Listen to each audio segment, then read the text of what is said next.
올해는 특별히 치유와 기도라는 주제로 금요일날 함께 말씀을 나누고 특별히 우리 안에 있는 모든 질병들을 놓고 간절히 하나님 앞에 기도하고 또 마음에 여러 가지 상처의 문제들을 놓고 또 간절히 기도함으로 우리가 영육 간의 강건함을 받는 한 해가 되기를 소원하는 마음을 가지고 있습니다. 지지난주죠. 치유와 기도 말씀을 우리가 함께 나누었는데, 오늘부터 본격적으로 말씀이 선포된다고 그렇게 생각을 하시면 되겠습니다. 오늘 말씀의 제목은 치유의 주권은 하나님께 있습니다. 라는 제목입니다. 예전에 미국의 한 부흥사가 부흥 집회를 마치고 다른 집회 장소로 가기 위해서 버스에 올라타게 되었습니다. 시외버스를, 고속버스를 타게 되었는데요. 피곤해서 자리에 앉자마자 잠을 청하려고 했는데 그때 어떤 이 여인이 이제 아기 엄마인데요. 아이 3명을 데리고 차에 올라탄 것입니다. 그런데 그 아이들은 차에 타자마자 너무나도 시끄럽게 장난을 치는 것이었습니다. 한참을 그렇게 떠들고 있는데도 아이 엄마는 그 아이들을 말릴 생각이 없었던 거예요. 이 목사님은 너무 피곤해서 좀 잠을 청했으면 좋겠는데 애들이 떠들고 장난치고 낄낄거리고 때로는 또 싸우기도 하고 하니까 잠을 도저히 잘 수가 없었던 것입니다. 그래서 짜증이 이제 막 올라오려고 할 때에 마침 그 아이 엄마가 아이들을 이제 말리게 되었어요. 조용히 해! 하면서 아이들을 말리는데 그 소리가 더 밉더래요. 그 소리가 더 시끄러운 거예요. 아이를 잡으려다 보니까, 아이들을 좀 진정시키고 말리려다 보니까 그 아이보다 더 큰 소리로 소리를 지르면서 아이들을 혼을 내는 것입니다. 그래서 짜증이 더 올라오게 되었던 것이죠. 그래서 이 목사님이 아이 엄마한테 좀 뭐라고 말 좀 해야 되겠다 이렇게 생각하려는 순간 마음속에 하나님께서 주시는 감동이 오게 되었습니다. 범사에 감사하라. 범사에 감사하라. 너 맨날 범사에 감사하라고 말씀 전하고 다니지 않니? 범사에 감사할 줄 알아야지. 이런 마음을 하나님께서 주시는 것 같았습니다. 그런데요, 범사에 감사하라라고 하는 하나님의 감동이 이 목사님에게 왔음에도 불구하고 감사가 나오지 않았던 거예요. 어떻게 감사합니까? 좀 피곤해서 조금 자면 좋겠는데 아이들은 떠들죠. 애기 엄마는 더 큰 소리로 아이들 말리고 있죠. 그래서 감사가 도무지 나오지 않았다는 것입니다. 그래도 하나님께 순종하는 목사님이시기에 알겠습니다. 하나님, 감사가 나오지는 않지만 감사거리를 한번 찾아보지요 하면서 눈을 감고 무엇을 감사해야 할까 생각을 해보았습니다. 그랬더니 생각이 하나도 안 나는 거예요. 오히려 짜증스러운 그런 마음만 올라오게 되었던 것이죠. 그러다가 갑자기 번뜩 이렇게 떠오르는 생각이 하나 있었습니다. 그래서 하나님께 이렇게 기도를 했다고 합니다. 하나님, 저 여자가 내 아내가 아닌 것이 감사합니다. 그랬다는 거예요. 그렇게 어쨌든 감사를 했더니 마음속에 있는 불평이 다 사라져 버렸다. 이런 책을 보니까 이 목사님의 간증, 이 목사님이 미국 목사님이신데 그런 이야기가 있었습니다. 잠언 4장 23절 보니까 무릇 지킬 만한 것보다 더욱 내 마음을 지키라. 생명의 근원이 이에서 남이니라. 제가 자주 이 말씀 인용해서 말씀드리는 2가지 사건이 있지 않습니까? 마음의 문제가 제일 중요하구나. 마음이 참 중요하구나. 제가 임종을 앞둔 한 분은 안수 집사님이셨고 한 분은 권사님이셨는데 이제 임종 기도, 임종 예배를 드리기 위해서 갔습니다. 그래서 안수 집사님께는 가서 굉장히 저를 아끼시고 또 저도 굉장히 의지했던 집사님이셨는데 갑자기 이제 심장이 본래 안 좋으셨거든요. 그런데 이제 심장에 문제가 생겨가지고 중환자실에 들어가 계신 거예요. 들어가서 의사 이야기도 듣고 그러니까 가망이 없대요. 기적밖에는 가망이 없대요. 그래서 제가 집사님께 예배 드리고 기도한 다음에 집사님 천국에서 뵙시다. 의사가 가망이 없다고 그러니까 제가 어찌 보면 믿음 있는 말인 것 같기도 하고 또 어찌 보면 믿음 없는 그래도 소망을 주면 좋았을 텐데 제가 늘 아쉬워하는 순간이에요. 집사님 천국에서 뵙시다. 그렇게 말씀을 드렸더니 그리고 나왔더니 바로 돌아가셨다고 연락이 왔습니다. 그리고 한 주 후에 권사님 한 분이 또 갑자기 그분도 몸이 많이 안 좋으셨던 분인데 이제 중환자실에 들어가셔서 오늘 내일 한다는 것입니다. 그래서 또 신방을 갔죠. 신방 가서 그런 생각을 해보았어요. 그 안수 집사님은 너무 쉽게 제가 놓아드린 것은 아닌가 이런 생각을 해서 이 권사님께는 의사는 분명히 오늘 내일 한다고 했는데 권사님 하나님은 살아계십니다. 마음 단단히 잡수시고 하나님께서 치유해 주시고 병상에서 일어나게 해 주실 줄로 믿으니까 그 믿음으로 견디십시오. 하나님이 도와주실 거예요. 하고 그렇게 나왔어요. 그랬더니 일주일 만에 그 권사님은 퇴원을 하신 거예요. 병원에서는 오늘 내일 하셨다는 분이신데 물론 지금은 이제 시간이 오래돼서 돌아가셨겠지만 그 경험을 통해서 참 사람의 마음이 생명과 또 다른 모든 일들도 마찬가지지만 굉장히 긴밀하게 연결되어 있구나. 혼수 상태에 빠진 그런 사람들도 그 사람이 일어나는지 안 일어나는지는 그 사람의 의지에 달려있다. 그런 이야기들을 의사들이 많이 하지 않습니까? 의학적으로 할 수 있는 것은 다 했는데 일어나는지 못 일어나는지는 결국 그 사람의 이 환자의 의지에 달려 있습니다. 그런 의사들의 말을 많이 들어요. 그렇습니다. 생명의 근원이 이에서 남이니라. 어디서 난다고요? 마음을 지키라. 마음을 지키라. 마음의 문제가 우리의 건강과도 아주 직결되어 있다는 사실을 우리가 기억해야 합니다.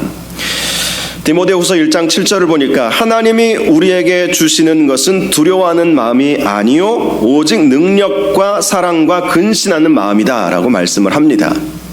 하나님은 우리에게 두려워하는 마음을 주시는 분은 아니시다 분명히 말씀하고 있습니다. 두려워하고 절망에 빠지게 하고 또 좌절케 하는 그 마음은 하나님이 우리에게 주시는 마음이 아니라는 것입니다.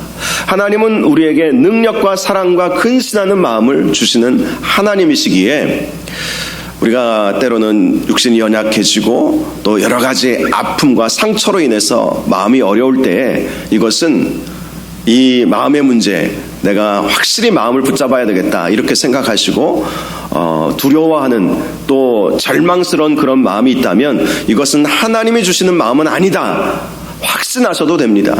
하나님이 주시는 마음은 능력과 사랑과 근신. 능력, 하나님의 능력으로 나는 병고침을 받을 수 있다 이 마음을 갖는 것. 사랑, 하나님은 나를 사랑하신다. 세상은 나를 미워해도 하나님만은 나를 사랑하신다. 이 사랑의 마음 그리고 근신하는 마음 깨어 있어야 되겠다. 절망하지 말아야 되겠다. 주저앉지 말아야 되겠다. 일어서야 되겠다. 그런 마음, 그 마음이 하나님께서 주시는 마음이라는 것입니다. 그 마음을 갖는 저와 여러분들 되시기를 바랍니다. 오늘 본문 19절을 보니까 내가 오늘 하늘과 땅을 불러 너희에게 증거를 삼노라. 내가 생명과 사망과 복과 저주를 내 앞에 두었은즉 너와 내 자손이 살기 위하여 생명을 택하고 라고 말씀합니다. 우리 인생 앞에는 오늘 이 말씀처럼 생사화복이 있죠. 생명과 죽음과 화와 복이 항상 우리 앞에는 있습니다. 살고 죽는 것, 병들고 고침받는 것, 복받고 징계를 당하고 어려움을 당하는 이 모든 것이 항상 우리 인생길에 놓여 있다는 것입니다. 저나 여러분이나 인생을 살면서 화나 죽음을 당하고 싶은 사람은 아무도 없을 것입니다. 저나 여러분이나 생명과 복이 있기를 원하는 마음을 가지고 계실 것입니다. 그런데 우리가 어떻게 생명과 복을 택하며 살 수 있을까요? 우리 앞에 놓여있는 생사화복 중에 우리는 생과 복을 택해야 되지 않겠어요? 그렇다면 어떻게 생명과 복을 택할 수 있겠느냐라는 것이죠. 20절을 보면 내 하나님 여호와를 사랑하고 그의 말씀을 청종하며 또 그를 의지하라. 그는 내 생명이시요 내 장수이시니 여호와께서 내 조상 아브라함과 이삭과 야곱에게 주리라고 맹세하신 땅에 내가 거주하리라 라고 말씀을 하고 있는 것입니다. 하나님만을 사랑하고 하나님의 말씀을 청종하고 하나님을 의지할 때에 우리는 화와 저주가 아니라 생명과 복을 택할 수 있게 된다라고 말씀을 하여 주신 것입니다. 저와 여러분이 하나님을 뜨겁게 사랑하시고 하나님의 말씀에 귀를 기울이시고 그 말씀에 순종하시고 하나님만을 의지하실 수 있기를 바랍니다. 그러면 하나님께서 우리의 마음을 지켜주실 거예요. 그래서 생명과 복을 택하는 삶을 살게 될 것이고, 오늘 말씀을 보면 그는 내 생명이시요 내 장수이시니 이렇게 말씀하고 있죠. 하나님이 우리에게 생명을 주시는 분이시고 우리에게 장수의 복을 주시는 분이시다라고 분명히 말씀하고 있기에 말씀에 순종하고 말씀을 청종하고 또 하나님을 의지하고 하나님만을 바라보고 하나님만을 사랑하실 수 있기를 바랍니다. 오늘 본문에 속해 있는 이 신명기 말씀은 이스라엘 백성이 40년 광야 생활을 청산하고 가나안 땅에 들어가기 직전에 하나님께서 주신 말씀이죠. 하나님께서 모세에게 이 말씀을 전하라고 하셨습니다. 그래서 신명기의 내용은 모세의 설교들로 이루어져 있습니다. 모세가 이스라엘 백성에게 마지막으로, 이 모세는 이스라엘 백성과 함께 가나안 땅에는 못 들어갔잖아요.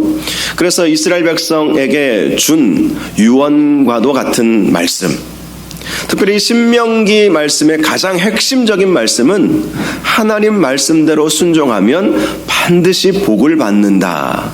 이것이 이 신명기 말씀의 핵심 내용입니다. 말씀에 순종할 때 복이 임한다. 이것을 가리켜서 신학적으로는 신명기사관이라고 부르기도 합니다. 신명기사관. 신명기가 무엇을 말씀하고 있는가? 말씀에 순종할 때 반드시 하나님께서 우리에게 복을 주신다. 반면에 말씀을 떠나면 복이 없다. 이스라엘 백성이 가나안 땅에 들어가서 붙잡아야 할 것은 하나님의 말씀이다. 하나님께서 주신 계명과 율법과 규례, 법도들을 지켜 행하는 삶을 살아야 한다.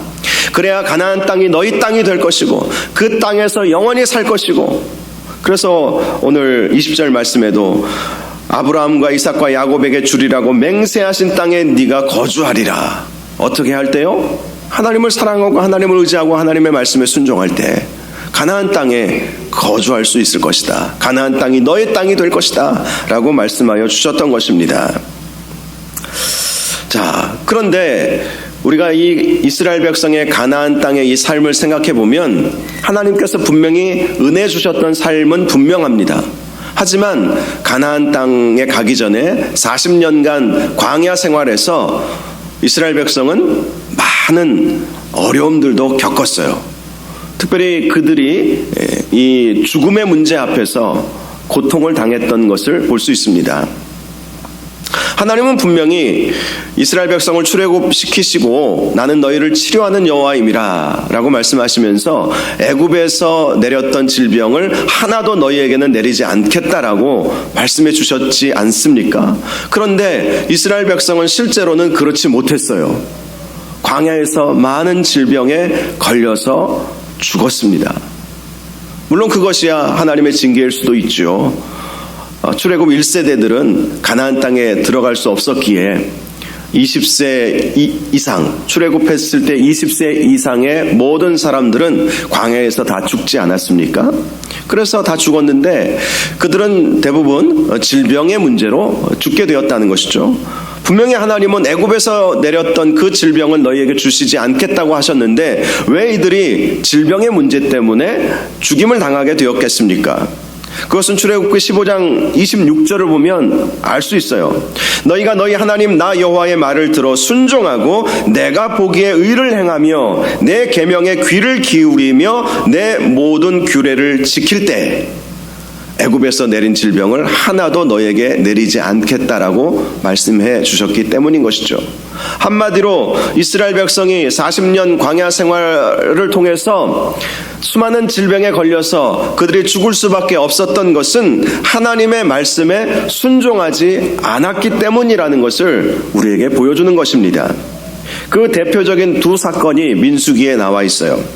민수기 21장을 보면 이스라엘 백성이 하나님께 원망함으로 불뱀에 물려 죽게 되는 사건이 있었습니다. 불뱀은 이 독사죠, 독사.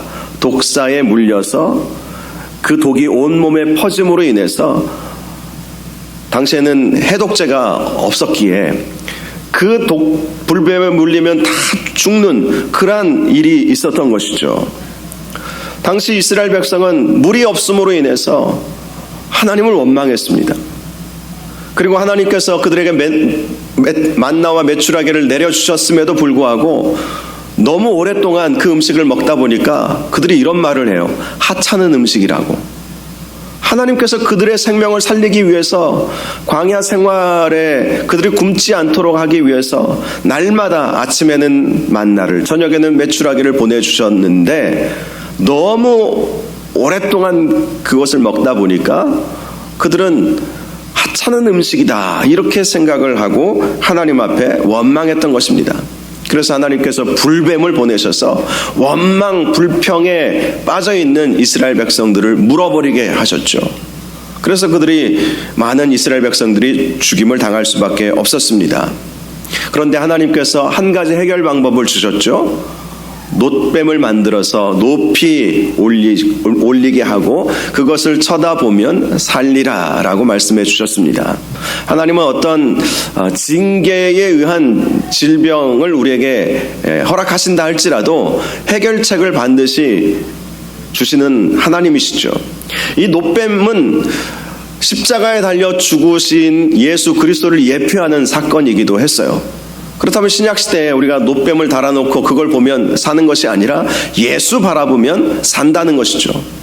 이스라엘 백성이 죄로 인해서 불뱀에 물려서 죽어갈 때에 예수 놋뱀을 바라보면 살았듯이 우리가 어떤 죄로 인해서, 죄악으로 인해서, 실수로 인해서, 연약함으로 인해서 넘어지는 그런 문제로 인해서 어떤 징계를 받고 질병에 걸리게 되고 병들어 죽게 될 때 예수를 바라보면 십자가에 달리신 예수를 바라보면 산다는 것이죠.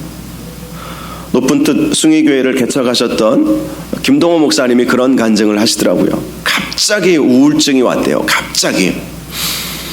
저는 지금까지 한 번도 그러한 깊은 우울증은 걸려본 적이 없어요. 그런데 이런 우울증은 마치 감기처럼 오기도 한다는 말을 듣습니다. 갑자기 한참 특별한 이분에게 어떤 충격적인 일이 있었던 것이 아닌데 한참 목회 열심히 하고 한참 교회가 부흥하고 있었을 때 갑자기 우울증이 와가지고 마치 엘리야 선지자가 850대 1로 바알 선지자와 싸워서 이겼는데 갑자기 우울증이 와가지고 나 죽여달라고 하나님 앞에 그러지 않았습니까? 이 김동호 목사님이 그러셨다는 거예요. 그래서 교회 본당에서 앉아서 죽여달라고, 살고 싶지 않다고, 내 마음이 왜 이런지 모르겠다고 막 그렇게 기도하는데 교회에 달린 십자가를 바라보게 되었는데요. 그 십자가에서 이런 음성이 들렸다고 하지 않습니까? 나 너 죽는 꼴 못 봐. 나 너 죽는 꼴 못 봐. 그 음성을 듣고 이분이 살아난 거예요. 십자가를 바라보니까 살아나는 역사가 있게 된 것이죠. 우리도 어떤 질병에 걸리게 되었다면 십자가에 달리신 예수 그리스도를 바라보시기를 바랍니다. 그러면 사는 역사가 있게 될 거예요.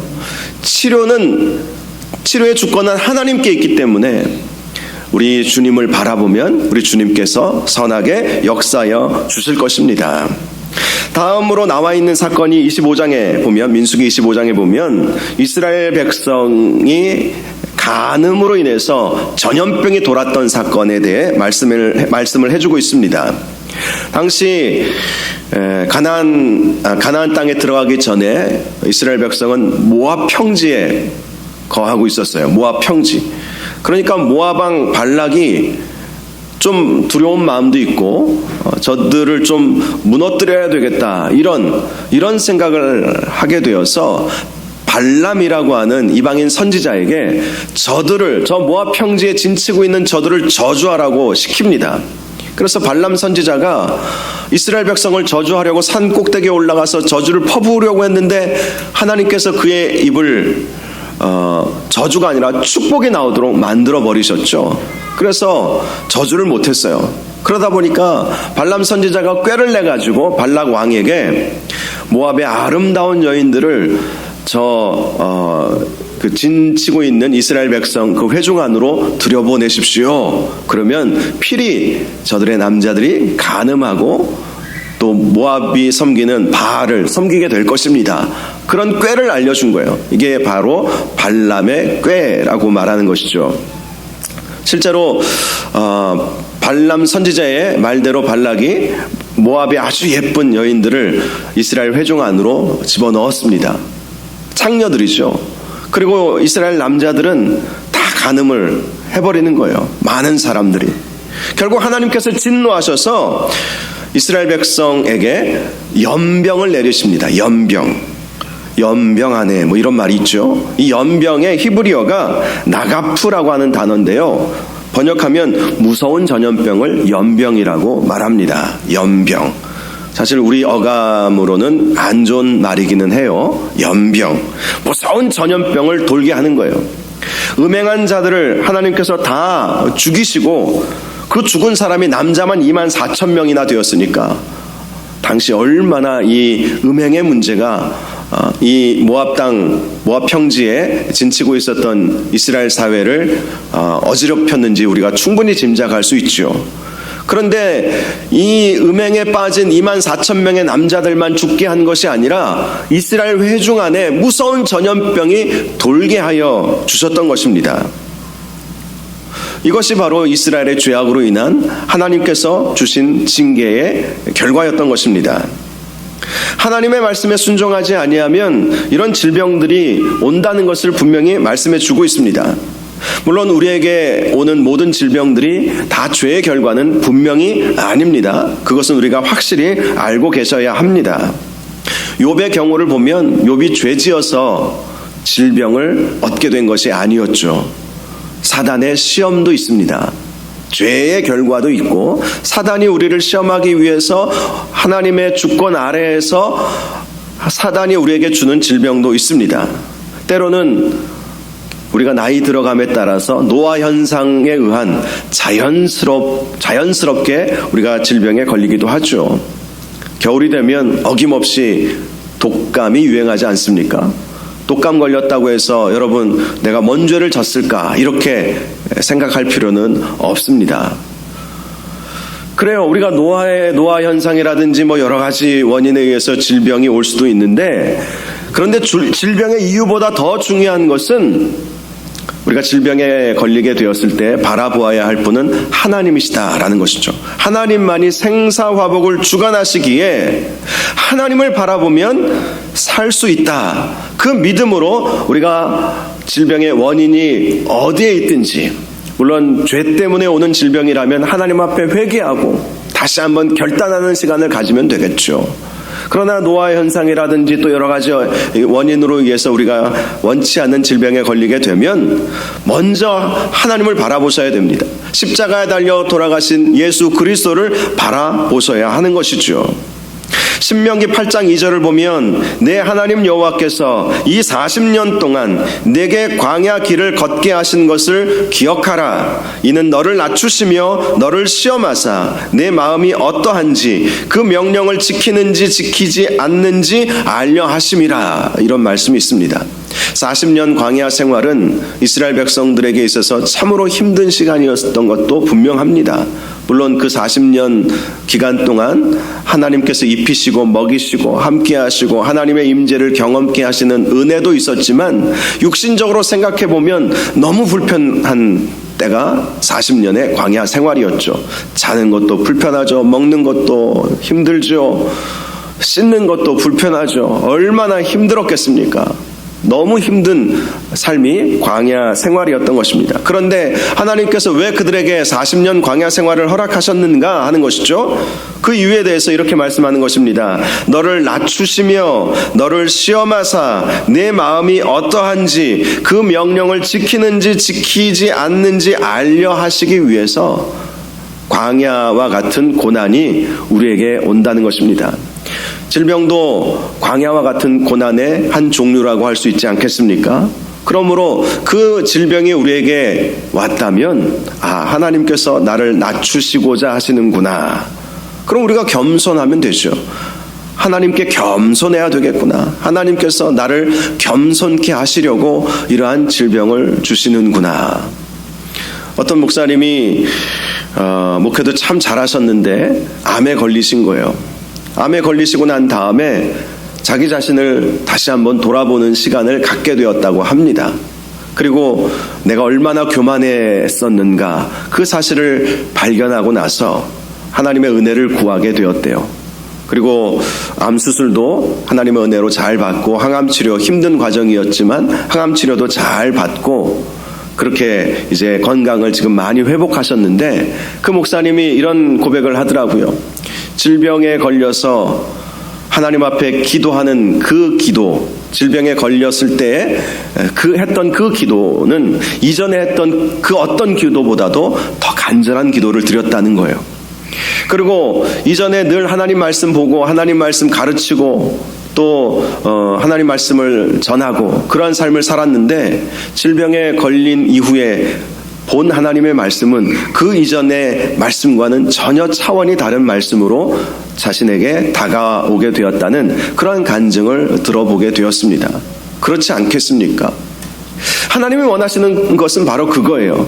우리가 어떤 예기치 않은 질병이 있다면 그 질병을 통해서 우리 자신을 겸손케 만들고 더 하나님의 말씀을 진지하게 바라보고 더 하나님을 찾고 하나님만을 바라보게 하기 위해서 하나님은 때로는 그러한 광야의 어려움들을 우리에게 경험케 하실 수 있다는 것입니다. 하나님은 선하신 하나님이십니다. 합력하여 선을 이루시는 하나님이십니다. 우리가 그 사실을 놓치지 마시기를 바랍니다. 역대하 7장 14절을 보니까 내 이름으로 일컫는 내 백성이 그들의 악한 길에서 떠나 스스로 낮추고 기도하여 내 얼굴을 찾으면 내가 하늘에서 듣고 그들의 죄를 사하고 그들의 땅을 고칠지라 라고 말씀하고 있습니다. 하나님은 하나님의 백성이 그 악한 길에서 떠나서 하나님 앞에 낮은 자의 모습으로 겸손한 자의 모습으로 기도하면 하나님께서 그 기도를 들어주신다고 약속해 주신 것입니다. 그러므로 질병의 치료는 하나님께 있다. 우리 하나님은 치료하시는 하나님이시고 모든 의사 중에서도 가장 뛰어난 의사가 되신다는 사실을 꼭 기억하시고 우리에게 어떤 질병의 문제가 우리를 힘들게 한다면 참된 의사 되시는 하나님을 찾으시고 하나님을 바라보시는 저와 여러분들 되시기를 바랍니다. 하나님만이 우리를 온전케 하여 주실 수 있는 분이시기에 하나님만을 바라보시면 하나님께서는 우리에게 생명과 복을 반드시 주실 것입니다. 저와 여러분이 우리가 살아가면서 질병에 안 걸리는 사람은 아무도 없습니다. 때로는 정말 수술을 요하는 정말 죽음의 문턱까지도 가는 그러한 질병, 그러한 병에 걸릴 때도 분명히 있어요. 그런데 하나님께서는 그러한 상황 속에서 우리가 낮아지기를 원하시고 그러한 상황 속에서 하나님 앞에 더 간절히 기도하기를 원하시고 하나님의 말씀을 통해서 위로받고 힘을 얻기를 원하신다는 것을 꼭 기억하시고 모든 질병의 주권은 하나님의 손에 있다는 사실을 꼭 기억하시고 하나님 앞에 간절히 기도하심으로 온전히 치유함 받을 수 있는 저와 여러분들 되시기를 주님의 이름으로 축복합니다. 이 시간 우리 말씀 생각하면서 함께 기도할 수 있기를 원합니다. 하나님은 나에게 생명을 주시고 복을 주시는 하나님이신 줄로 믿습니다. 우리 아픈 곳에 손을 대시고 하나님 이 시간 하나님의 놀라운 치유의 역사를 허락하여 주시옵소서. 하나님만이 우리를 치유하여 주시는 분이심을 믿습니다. 내 모든 질병의 주권은 하나님께 있음을 믿사오니 전능하신 하나님 여호와 여호와 라파의 하나님께서 온전히 치료하여 주시옵소서. 우리 이런 제목으로 우리 아픈 곳에 손을 대시고 함께 주여 함께 부르짖고 간절히 하나님 앞에 기도하도록 하겠습니다. 주여, 거룩하시고 존귀하신 아버지 하나님, 생사화복은 하나님의 손에 있습니다. 모든 치유의 주권은 하나님 앞